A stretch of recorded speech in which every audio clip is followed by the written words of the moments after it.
Assalamualaikum warahmatullahi wabarakatuh. Di sini saya Nur Ailan M. Mango dengan NIM 220103081 dari kelas 1D jurusan Tadris Matematika akan menjelaskan tentang filsafat pendidikan yang berjudul yaitu aliran progresivisme.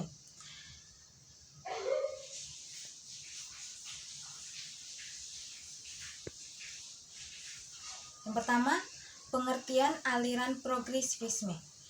Progresivisme adalah sebuah aliran filsafat pendidikan yang berkembang di awal abad ke-20 dan mempunyai pengaruh yang sangat besar dalam dunia pendidikan, terutama di Amerika Serikat.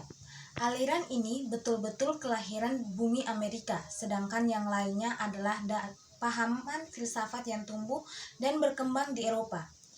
Progresivisme lahir sebagai pembaruan dalam dunia filsafat pendidikan, terutama sebagai lawan terhadap kebijaksanaan konvensional yang diwarisi dari abad ke-19. Progresivisme menurut bahasa dapat diartikan sebagai aliran yang menginginkan kemajuan-kemajuan secara cepat.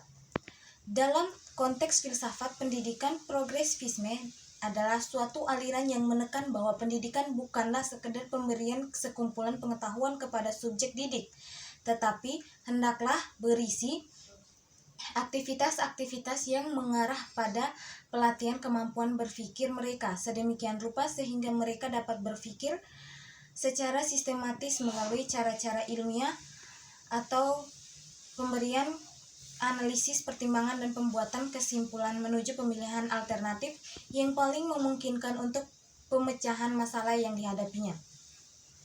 Yang kedua, tokoh-tokoh progresivisme. Yang pertama, William James, lahir pada 11 Januari 1842 sampai 26 Agustus 1910. William James seorang psikologis dan seorang filosof Amerika yang terkenal. Yang kedua, John Dewey, dari 20 Oktober 1859 sampai 1 Juni 1925. John Dewey adalah seorang profesor di Universitas Chicago dan Columbia, Amerika. Yang ketiga, Hans Weigel, 1852 sampai 1933. Hans Weigel menurutnya tahu itu hanya mempunyai arti praktis. Yang ketiga, Gueger, Santaya, dan Ferdinand Sichel. Kedua tokoh ini amat sukar untuk memberikan sifat bagi hasil pemikiran mereka karena banyak pengaruh yang bertentangan dengan apa yang dialaminya.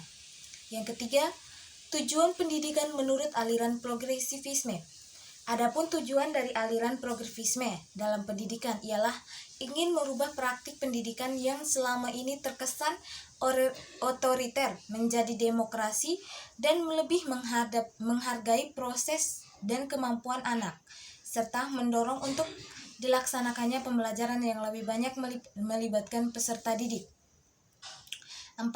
Pandangan aliran progresivisme dalam pendidikan. Pandangan progresivisme mengenai belajar bertumpu pada pandangan mengenai peserta didik sebagai makhluk yang memiliki kelebihan dibandingkan dengan makhluk lainnya. Di samping itu, menipisnya dinding pemisah antara sekolah dan masyarakat menjadi pijakan pengembangan ide-ide pendidikan progresivisme. Pertama, peserta didik secara koordinat sudah memiliki potensi akal dan kecerdasan dengan kecerdasan yang bersifat dinamis dan kreatif. Peserta didik mempunyai bekal untuk menghadapi dan memecahkan problem yang ada. Terkait dengan itu semua, untuk meningkatkan kecerdasan dan kreativitasan, peserta didik menjadi tanggung jawab dunia pendidikan. Peserta didik tidak hanya dipandang sebagai makhluk yang berkesatuan jasmani dan rohani saja, tetapi perlu juga dilihat manifestasinya terhadap tingkah laku dan perbuatannya, dan pengalamannya. Kecerdasan peserta didik perlu difungsikan secara aktif dan mengambil bagian dalam kejadian-kejadian yang ada dan terjadi di lingkungan sekitarnya. Dalam hal ini, lembaga pendidikan sebaiknya dapat berlaku wajib wajar terbuka dan adanya dinding pemisah dengan masyarakat. Sekian tentang aliran progresisme saya. Wassalamualaikum warahmatullahi wabarakatuh.